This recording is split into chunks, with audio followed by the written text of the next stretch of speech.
Hello, everybody, and welcome back to my channel. If you're new here, my name is Gia. I'm a 25-year-old lady who lives in my mom's basement, and today I wanted to talk about the books that. Today, I want to talk about the games that I am looking forward to for release in the next coming months.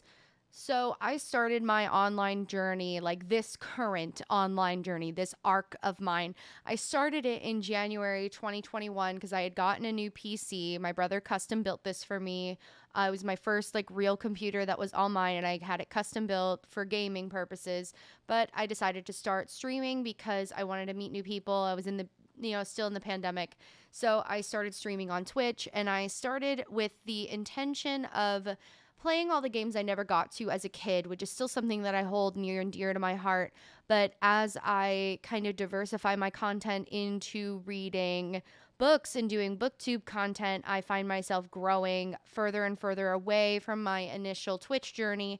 Like, I haven't really streamed in about a month because I've been prioritizing reading and doing things by myself, and I just kind of realized that I needed to romanticize my life a little bit if I wanted to do all these things, like have these experiences. So I wanted to sit down and discuss not only the games that I am currently playing through and that I'm going to finish, but the games that I will be covering next, because I thought that it would be nice to like lay it all out. It'll be nice to kind of have this to go back to after I finish the games that I want to talk about, and then talk about how I feel about them.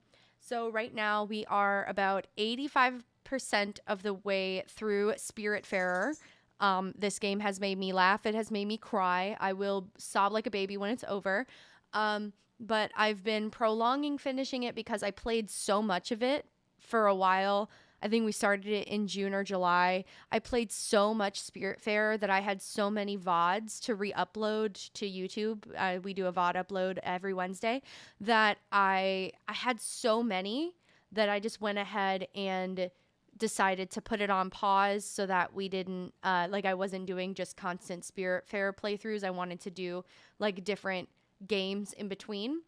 So I decided to put Spiritfarer on hold and start The Witcher 2, which I am fully and completely obsessed with.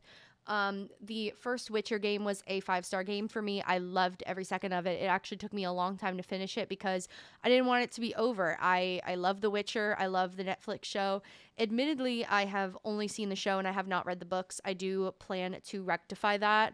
So, again, I'm obsessed. I love the lore. I love the characters. The Witcher is special to me because it is the first series, like TV series and book series and universe in general, that has captivated me as much as Game of Thrones did. For anybody who knows me personally, I was a Game of Thrones girly. I can't even say was because I still love it and I watch House of the Dragon every fucking week. But I fell in love with the world of Westeros and what George R. R. Martin cultivated. Again, not a series I have read the books of, but I do own them. They're just really intimidating, but I do intend to rectify that eventually. But I'm obsessed. The Witcher was like the first thing that came around that really gave me a sense of joy, like the first high fantasy thing that came along after Game of Thrones disappointed me, that I grew attached to. It's, I can't wait for season 3 to come out. But we've been playing through The Witcher 2 on stream, and again, I love it. I think it may be a little bit more like slower paced for viewers, but it is a great old time for me. We're in chapter 2 right now, so I'm hoping that we can get through that. So what I did when I first started streaming on Twitch is, first of all, I was unmedicated and very bipolar and going through months, like several months long of a manic episode. So I spent hundreds of dollars on new games that went on sale, or even when they didn't. There was one time I spent like $300 at once on new games, like in a week. And I had to face the consequences of that eventually, but I still have all these games that I bought and never played. So I needed to face those consequences, and I figured I might as well like make content out of it. So back when I first started on Twitch, I had a Fresh Game Friday, like a new game of the week, where I would start a new game every week. But I ran into something immediately, that I was constantly creating different content, and the crowd of people that were coming in were not consistent. They were coming for certain things and certain games, but not me yet. I was still too small. So I settled in on like doing 50% Pokemon, 50% variety, which I still do enjoy doing. I fell out of love with Pokemon a little bit just because we were in a content drought. So we got a lot all at once, and then we've had nothing since January. So I've kind of fell out of love with creating Pokemon content, but I still like go back to it, you know, because I always will. I mean, look at that stack of cards back there. We got to open those, baby. But we've been playing through Pokemon Black, speaking of Pokemon. So I never played anything after Pearl and Diamond and Platinum when I was like 10. So I'd never played gens 5, 6, and 7. I played Gen 8. Missed out on 3 different generations of games. I own them, but I never played them. So we started playing Pokemon Black. I'm enjoying it. I haven't picked it up in a while just because it's really time consuming. I'm very spoiled when it comes to the shared XP, so I have not picked it up yet in a minute. But my best YouTube short so far was a accidental full odd shiny that we found while playing Pokemon Black. So there's that, I guess. As far as generating World of Warcraft goes, I had a hard and fast rule after everything came out about Blizzard and Bobby Kotick that I decided to stop generating World of Warcraft content because I felt bad possibly making money from a game and a corporation that was on the whole bad. I did think about it like the other way around, that like me as a woman, if I profit off of World of Warcraft, that's okay, right? Well, no, it's not. So I had a pretty hard and fast rule that I would stop generating World of Warcraft content, but I have since started to become more competitive with it, and I do Mythic Plus, and I don't do progression rating, I don't do Mythic rating or anything, but I do like raid Heroic. I just don't have the availability to do Mythic. I am a little bit proud to say that I haven't paid for my time playing World of Warcraft since about 6 months prior to the news coming out. I think the news came out in like April of 21, and I stopped paying for my subscription through WoW in November of 20, I believe. It was around Thanksgiving when I stopped.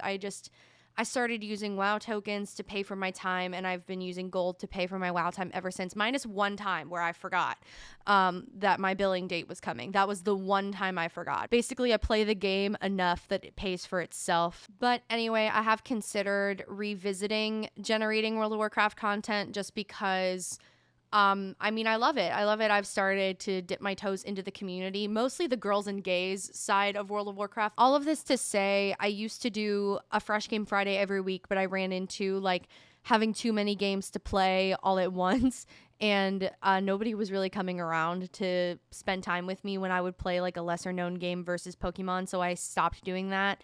And I stopped playing new games on a rotation for quite some time. I just kind of stuck to what I had, or if there was a new release I was excited for, I would play that for a while, like Elden Ring, a game I still haven't finished. Don't come for me.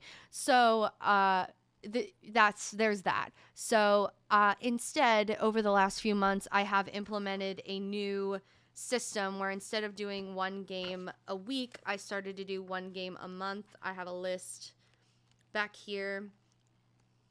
So yeah, so June, the game of the month was Spiritfarer. July was The Witcher 2. August was Plague Tale Innocence. We did start that. I then only played it once, but I did have a good time when I did it. The September game of the month I never played because I haven't been streaming, so I need to catch up on that. But the September game I wanted to play was Lego The Hobbit, which I do own. These are all games I own, by the way, unless I've like specifically notated that I do not own them or I need to pre-order them. October game of the month is Plague Tale Requiem, which is not out yet. I believe it comes out on the 24th, which is in 11 days. I wanted to play Plague Tale Innocence so that I could get ready for Plague Tale Requiem, so I still need to do that, but I'm not going to pre-order or get Plague Tale Requiem until I finish Plague Tale Innocence. So I got to get cracking on that. And then November is Pokemon Violet, of course, because Pokemon Violet and Scarlet will be out in November. But then also just in general, like the games in the future, like that I would like to play. I recently bought God of War and I bought Hades. I've been keeping my eye on them for a while, but they hardly ever go on sale. That's a lie. Hades goes on sale all the time. I just never wanted to pick it up because I didn't want to spend the money. But I eventually did pick both of them up, and I am excited to get started on them. Also, the God of War sequel is coming out, God of War Ragnarok, and I hear, like, obviously we've all heard that it is an amazing game, and I've just never gotten around to playing it. So I'm excited to get ready for that. So in conclusion, the games that we are currently playing through right now are Spiritfarer, The Witcher 2, and Plague Tale Innocence. And then the games that we will be playing through in the future after this are anticipated releases like Plague Tale Requiem, Pokemon Scarlet and Violet, and God of War Ragnarok after the original God of War. And then also Hades. I'm going to do Lego The Hobbit first, but I do have Lego, I believe it's Fellowship of the Ring or Lord of the Rings. It's one of them. I have Lego The Hobbit. We're going to do that one first because it was, you know, the prequel.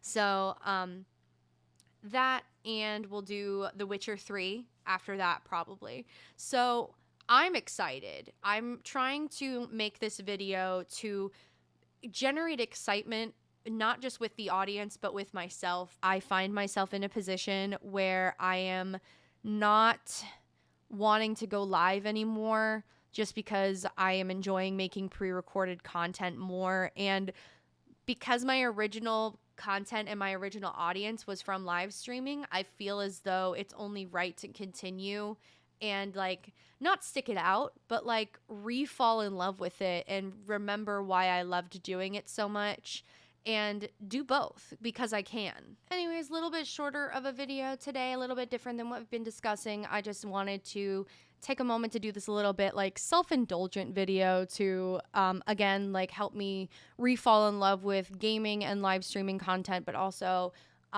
explain that side of me to you guys because a lot of people have started following me. I don't want to say a lot. I literally have like 71 subscribers right now, but also, you know, people follow me because of the book content, but I do both. And sometimes, honestly, sometimes posting a gaming video instead of a book video gives me more time to read because I tend to bite off more than I can chew in that respect. But I did finish, I finished The Family Plot today, and we just started the Inheritance games. So I'm going to get cracking on that. I just wanted to take the opportunity to talk about the things that I am excited to continue and excited to explore in the future aside from books, because gaming is core to who I am as a person and center to who I am as an online content creator. So I want to pay tribute to that. So thank you for watching all of this video. If you made it this far, remember to drink water and be nice to each other and exude kindness and empathy with everything that you do.